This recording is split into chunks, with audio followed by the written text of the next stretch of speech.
Votre appareil dentaire peut vous faire mal pour 4 raisons.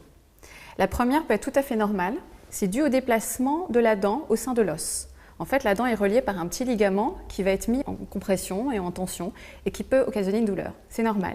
La deuxième raison peut être une inflammation de la gencive ici, suite à des dépôts dans cet espace entre la dent et la gencive où les aliments peuvent se déposer, où le tartre peut se former.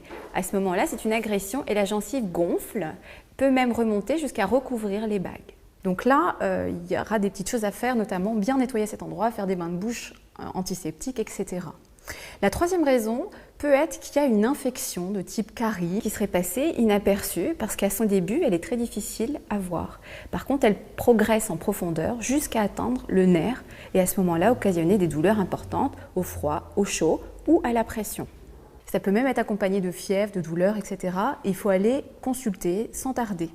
Le dernier motif de douleur est quand l'appareil est cassé ou abîmé ou déformé. Il peut occasionner des blessures de type aft en regard des joues ici, quand vous avez un petit crochet qui frotte, ou en regard de la langue, ou en regard des lèvres, si vous avez un petit morceau de fil qui est sorti ou une petite ligature ici. Pour éviter ce gonflement de la gencive, il faut bien brosser au-dessus et en dessous des bagues.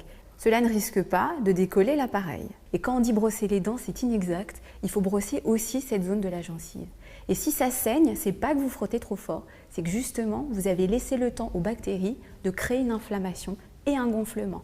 Vous frottez doucement, mais régulièrement et partout.